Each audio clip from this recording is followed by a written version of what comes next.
Padre, gracias te damos porque tú nos has manifestado cuánto desde antes que nada en este universo fuese creado, ya nos tenías en tu corazón y en tu mente, junto con un plan precioso para nuestras vidas.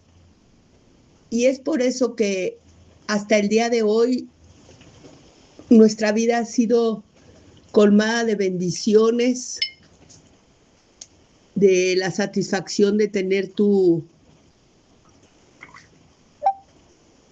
palabra, a través de la cual te conocemos profundamente. Y por esa enseñanza que tú nos has dejado, sabemos que venimos hasta ti, hasta tu presencia, con gozo para recibir de ti hoy todo lo que nuestro ser requiere, porque tú te gozas en derramar bendiciones sobre nosotros, junto con tu amor como Padre amoroso que eres. Y eso nos reconforta y nos hace bien. Y además, a través de el escudriñar tu palabra, nos acercamos más a ese plan perfecto que tú tienes, que como coherederos con Cristo tomemos su ejemplo y aprendamos de él. Te entregamos nuestro tiempo, nuestros planes, nuestros anhelos, nuestra mente, nuestro corazón, para ser instruidos y aleccionados el día de hoy. Con confianza oramos, pues lo hacemos en el nombre de nuestro precioso Salvador Cristo Jesús. Amén. Amén. Bueno, hoy vamos a ver algo un poco diferente a lo que acostumbramos. Yo me propongo siempre que venimos a estas pláticas traer temas que espero que muchos no hayan escuchado, que sea la primera vez que escuchan de la vida de estos personajes bíblicos o de acontecimientos, en fin. Pero también les pido, cuando tenemos esas charlas, que ustedes me envíen sus comentarios, sus dudas, estar en contacto, no solamente que sea el escuchar lo que aquí se menciona, sino tener de parte de ustedes un comentario, un conocimiento de qué pasa con esta palabra cuando ustedes la reciben. Y dentro de esas peticiones, de esas dudas, de esas inquietudes, recibí de alguien el deseo de que tratáramos el tema de la resurrección de los muertos. Este tema, pienso yo que de manera aislada, pues es interesante definitivamente, y muy instructivo y muy necesario para nuestras vidas, pero la Biblia no nos lo presenta como un tema aislado, nos lo presenta dentro de un contexto que nosotros titulamos, cuando nos dedicamos al estudio profundo de cada uno de esos aspectos, a ese estudio le ponemos el nombre de rudimentos. Y vamos a ver por qué, porque la Biblia así lo menciona. Y entonces el término rudimentos se refiere a los principios, conocimientos básicos o fundamentos o conocimientos fundamentales de cualquier ciencia, arte u oficio. Esa es una definición. Otra definición dice que son los conocimientos elementales que sirven como base para crear conocimientos más avanzados. Como quiera que sea, en la Biblia nos lo presentan en el libro de Hebreos, capítulo 6, versículos 1 y 2. Y yo, para que tengamos presente la ubicación de dónde se encuentran esos rudimentos, yo les digo, a manera de una clavecita que nos ayude a recordar, los rudimentos son 6 y están en Hebreos 6. Así vemos que el versículo 1, en Hebreos 6:1, inicia diciendo: por tanto, dejando ya los rudimentos de la doctrina de Cristo. Nosotros también en alguna ocasión ya hemos hablado que doctrina son aquellas enseñanzas en donde todos los hijos de Dios, todos los nacidos de nuevo, debemos coincidir, porque son los fundamentos y Cristo los dejó muy claros para que nosotros sobre ellos podamos sobreedificar de una manera segura. Y aquí nos dice un comentario de dejando ya. Quiere decir que estas cosas todo hijo de Dios las debe de tener muy claras a través de las lecturas que hace de la palabra, a través de lo que se predica en la congregación, a través de temas que profundice, que escuche, que busque. Son cosas que deben de estar muy firmes, muy firmes. Y aquí el apóstol Pablo nos hace ese comentario, que llega un momento en que esto ya no se debiera de tratar. Se supone que todos debiéramos tener un dominio, y sin un dominio, por ejemplo, por lo menos sí un gran conocimiento respecto a cada uno de estos rudimentos, que como les mencionaba son 6, de la enseñanza invariable de Cristo. Esto es lo que dice este principio. Por tanto, dejando ya los rudimentos de la doctrina de Cristo. ¿Y por qué dice que ya los dejemos? Porque mencionábamos en la definición que es un fundamento para construir conocimientos más avanzados sobre esos conocimientos elementales. Entonces, lo que sigue en este versículo 1 es: vamos adelante.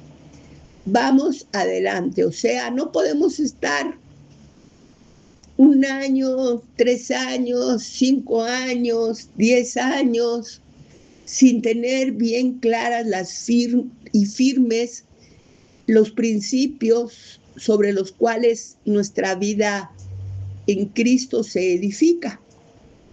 Entonces, tenemos que poner muy bien estos fundamentos, estas bases, estas piedras de cimiento, y no darle mucho tiempo. Así como una construcción de una casa, no podemos pensar que nos pasemos 10 años poniendo los cimientos, porque si en los cimientos nos tardamos 10 años, ¿cuánto va a tomar toda la edificación?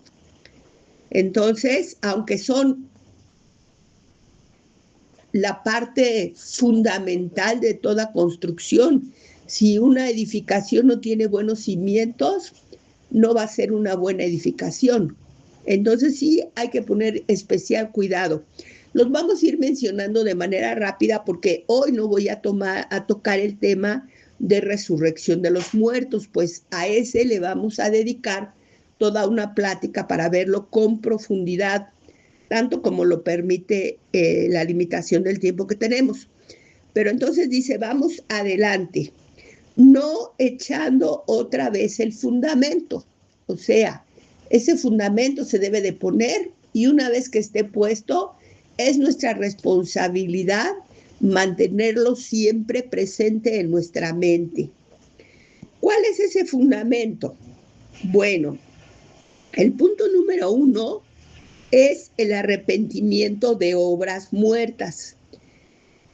Para quienes gusten ver lo que la palabra dice respecto a eso y dejarnos más claro este concepto, podemos ver Gálatas 5 del 16 al 21, donde nos dice que debemos andar en el Espíritu y no satisfacer los deseos de la carne. También Efesios 5, 11 al 17, que nos dice que no participemos de las obras infructuosas de las tinieblas, sino más bien nosotros debemos reprenderlas. Y también nos menciona que debemos conducirnos como sabios, no como necios. En Hebreos 9, del 14 al 15, nos ejemplifica y nos amplía la explicación de que Cristo limpia nuestra conciencia de obras muertas para servir al Dios vivo.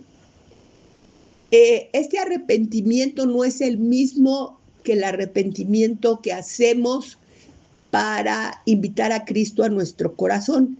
Ese es un arrepentimiento de pecado. Este es arrepentimiento de obras muertas, y es muy importante que nosotros distingamos las obras muertas, pues la Biblia nos dice que de esa manera edificamos en oro, plata y piedras preciosas, o en paja, heno y hojarasca. El conocer la diferencia entre las obras muertas y las obras de vida o obras vivas es lo que nos va a permitir no fallar en esa edificación. El siguiente punto es la fe en Dios, y muchos conocemos la cita de Hebreos 11:1 que dice: es pues la fe, la certeza de lo que se espera, la convicción de lo que no se ve. Esa es la fe. En todos los casos, en todos los momentos, en eso consiste. No necesitamos ver ni tocar para confiar plenamente. Ahora, esta fe también tiene diferentes manifestaciones. No sé si podría llamarse diferentes tipos de fe, o para mí es la misma fe, pues es esta certeza y esta convicción, pero que se aplica de maneras diferentes para la salvación. Ahí la enfocamos en lo que es el pecado, en lo que nos enseña la Biblia, cuál es su efecto en nuestras vidas y cuál es su solución. Esto lo podemos profundizar en Romanos 10, del 8 al 10, y Primera de Corintios 15, del 1 al 4. También otra manifestación u otro aspecto, otra aplicación para la fe, es la que empleamos para madurar en la vida cristiana. A mí me gusta más enfocarme que en el término de cristiano, porque puede ser muy genérico, en nuestra vida como hijos de Dios. Nosotros debemos de resaltar por estar viviendo, y que sin palabras nosotros demostremos que somos hijos de Dios. Esto lo encontramos también, por ejemplo, en Romanos 1:17, donde nos dice que más el justo por la fe vivirá. Pero ahí no se aclara, pero nosotros ya sabemos que la vida que debemos vivir, a la que somos llamados, y la que Dios nos ofrece y nos da, nos promete, y por lo tanto es una realidad, es una vida abundante. Eso es lo que debemos de estar manifestando por medio de la fe. La tercera doctrina es la de bautismos, y se inicia este estudio y esta enseñanza desde el Antiguo Testamento, donde ya se mencionaban diferentes lavamientos, o sea, formas de aplicación del agua para limpiezas relacionadas con nuestro acercamiento a Dios. Y en el Nuevo Testamento se puede encontrar en Efesios 4:5, donde se nos dice: un Señor, una fe, un bautismo. Aquí está hablando de uno de los aspectos de los bautismos, porque por eso es una doctrina de bautismos en plural, porque cuando nosotros hacemos un estudio profundo y meticuloso de este tema, pues vemos que hay varias clases de bautismos. Por ejemplo, en Primera de Corintios 12:13 nos dice que somos bautizados en un cuerpo, judíos y griegos, libres y esclavos, ricos y pobres, y se refiere a este mismo bautismo. Ahorita yo les voy a mencionar algunos y ustedes van a ver a qué se refieren, a qué clases de bautismo se refieren estas citas que yo les mencioné. La Biblia, y cuando hacemos ese estudio profundo, vemos que existe el bautismo de Juan. El bautismo de Juan se usó en un tiempo antes de la venida de Jesús. Una vez que Jesús viene y cumple su ministerio, nosotros ya no aplicamos el bautismo de Juan. Tenemos los bautismos o el bautismo de Jesús, que nos habla de cuando Jesús fue bautizado por Juan. ¿Por qué fue bautizado? ¿Qué pasó en ese bautismo de Jesús? Y posteriormente, este bautismo que mencioné en las otras citas se refieren a un bautismo para nosotros que se denomina también bautismo de Jesús. Nosotros somos bautizados en Jesús. También otro bautismo que se estudia es el bautismo en agua, que es la ceremonia que se lleva a cabo en muchas congregaciones, y pues tendríamos que analizar por qué se hace y para qué se hace y qué alcance tiene. Y también existe el bautismo en el Espíritu Santo, el cual en sí, ese mismo bautismo es muy amplio, muy extenso, pues trae con él, con el bautismo del Espíritu Santo, muchos aspectos que debemos de conocer perfectamente bien. Posteriormente viene la imposición de manos. Esta imposición de manos desde el Antiguo Testamento también se menciona, por ejemplo, en el libro de Levíticos, en los capítulos 1, versículo 4, en el capítulo 3, versículo 2, en el capítulo 4, versículo 15, y en el capítulo 16, versículo 24. Y vemos que esta imposición de manos en el Antiguo Testamento tenía mucho que ver, estaba muy relacionado con el sacerdocio, con los líderes espirituales del pueblo, que por medio de esa imposición de manos llevaban a cabo varios encomiendas de parte de Dios. Posteriormente, estudiando esos puntos, vemos que nos habla de la autoridad sacerdotal para presentar el sacrificio, que era pues lo que Dios se había encargado de enseñar al pueblo como una enseñanza previa, como un preparativo para reconocer el verdadero sacrificio. Posteriormente, en el Nuevo Testamento,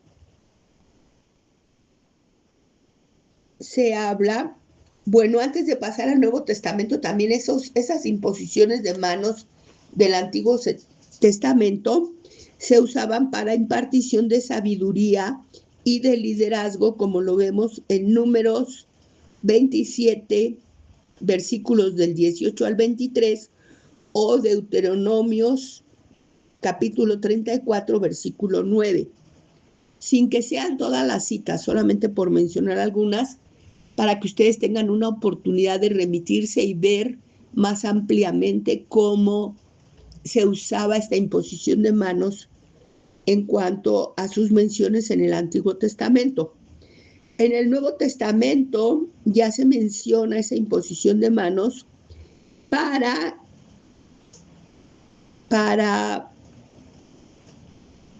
proclamar o ministrar sanidades, para impartición del Espíritu Santo, para impartición de dones espirituales, para entregar comisiones, para nombrar liderazgos.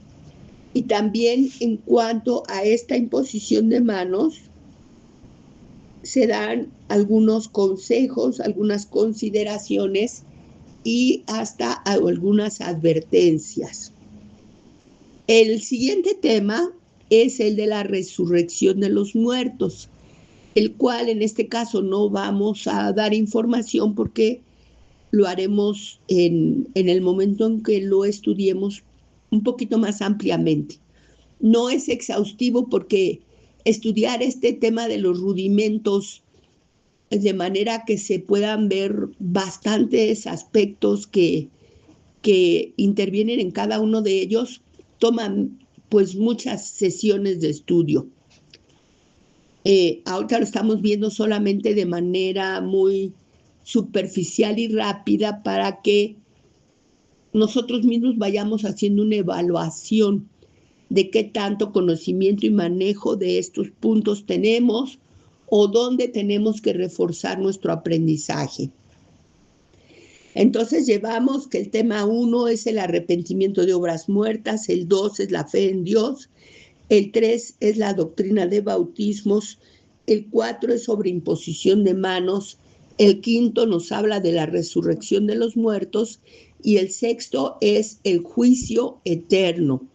Este tema es importante porque nos clarifica muchas cosas y nos aleja muchos temores que luego la gente cuando oye de que va a haber un juicio para toda la humanidad, pues siente temor, no refleja esa confianza que debe de tener como hijo de Dios, tal vez porque desconoce a profundidad este tema. Cuando uno estudia el juicio eterno, por ejemplo, lo encontramos en Hechos 17:31, donde nos queda claro que se ha establecido un juicio para todo el mundo. En Hebreos 9:27 se nos dice que está también establecido para los seres humanos morir una sola vez y después de esa muerte única, el juicio. O sea que independientemente de que hay varias etapas del juicio, para todo ser humano, después de que ha vivido su vida, al momento en que ya no existe más en la forma terrenal, que abandona su cuerpo carnal, su ser carnal, terrenal, tiene que enfrentar un juicio. Tenemos también la certeza de que la Biblia nos habla de un juicio que se llevará a cabo. Esto porque Dios es justo y no podría ser justo si no hace justicia, y la justicia se hace por medio de un de un juicio. Eso es lo justo. Pero el Padre, que es el juez justo, ha decidido delegar la ejecución de ese juicio al Señor Jesucristo, puesto que Él fue el que dio su vida para librarnos a nosotros, los que ahora somos coherederos con Él, hijos de Dios, de las consecuencias que ese juicio podría traer para nosotros. Entonces el Padre delega en Jesús la realización de ese juicio y Él juzga en plenitud. Esto es que va a haber un juicio o se celebró un juicio en el pasado. También hay juicio en el presente y también hay juicio en el futuro. No exactamente como esto, son los tiempos en los que el juicio de Dios se manifiesta, se presenta, se lleva a cabo, pero pues más claramente estos tiempos se ven cuando se estudia a profundidad. Y también existe, aparte de ese juicio, o precisamente donde se va a llevar a cargo ese juicio, es en el tribunal de Cristo. A veces escuchamos que existe el tribunal de Cristo y no sabemos ni qué es ni para qué es, pues es precisamente donde todo lo creado comparecerá para que Jesús ejerza ese juicio justo sobre toda la creación. Como nosotros somos hijos de Dios, coherederos con Cristo, perdonados del pecado, lavados, pensamos que allí mismo existe la declaración de galardones o recompensas y que muchos de nosotros aspiramos a alcanzar alguna recompensa, algún galardón en ese tribunal de Cristo,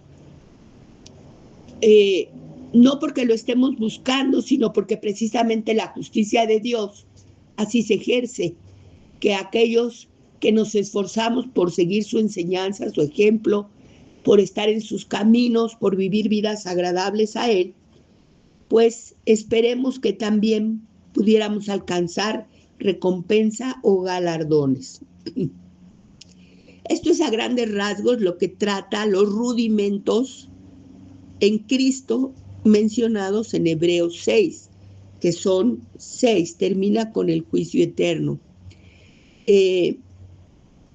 La importancia de tratar este tema y de aterrizarlo en nuestras vidas en este momento es principalmente invitarnos a hacer un escrutinio.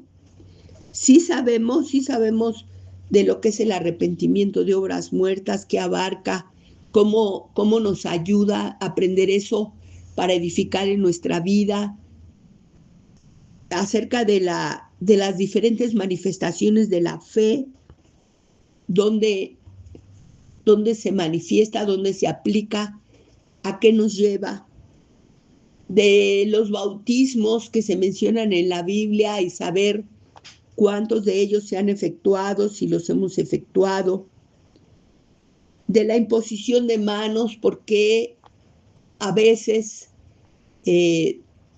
nosotros debemos ser cuidadosos con la imposición de manos y porque también a veces nuestras autoridades son cuidadosas en la imposición de manos y cuándo se deben de usar y qué hacer en algunos momentos por medio de la imposición de manos, la resurrección de los muertos y librarnos de toda angustia y de temor en base a ese juicio eterno que se menciona en la Biblia, que se llevará a cabo sí o sí, porque la palabra lo menciona y nos da muchas enseñanzas al respecto, para que aquellos que viven una vida alejada de Dios, sin darle ese lugar, esa importancia, sin considerarlo en sus vidas, pues empiecen a pensar que tal vez puedan pasarla muy bien en esta vida, pero que existe un juicio de parte de Dios cuando dejemos esta tierra. Pero para nosotros, los hijos de Dios, sea un motivo de esperanza, porque cuando comparezcamos a ese tribunal de Cristo, esperamos que sea para recibir recompensas y galardones, y entonces desechemos todo temor de cuando escuchamos que Dios ejercerá juicio. Y bueno, pues creo que es importante haber mencionado todo esto. Queda esa invitación a meditarlo, a pensarlo, a escudriñar en nosotros y a tomar responsabilidad sobre aquello que veamos que no lo conocemos bien, porque es algo de vital importancia, pues es el fundamento donde debemos de edificar nuestra vida cristiana, nuestra vida como hijo de Dios. Padre precioso, gracias porque tú siempre nos muestras, nos hablas, nos enseñas, nos impulsas, nos ilustras, no dejas nada al azar, quieres que todo esté muy claro en tu palabra para que no haya preguntas ni dudas en nuestra mente, sino que acudamos a buscar las respuestas en tu palabra y por medio de esas respuestas que allí encontramos, vivamos confiadamente, acercándonos a ti, alabándote. Nosotros ahora, los que hemos nacido de nuevo, cuando vemos este futuro que para muchos es aterrador y que para nosotros es de esperanza, no nos queda más que darte gracias, alabar, bendecir tu nombre, decirte que te amamos, que reconocemos esta hora perfecta en Cristo Jesús, nuestro Señor y Salvador. Amén.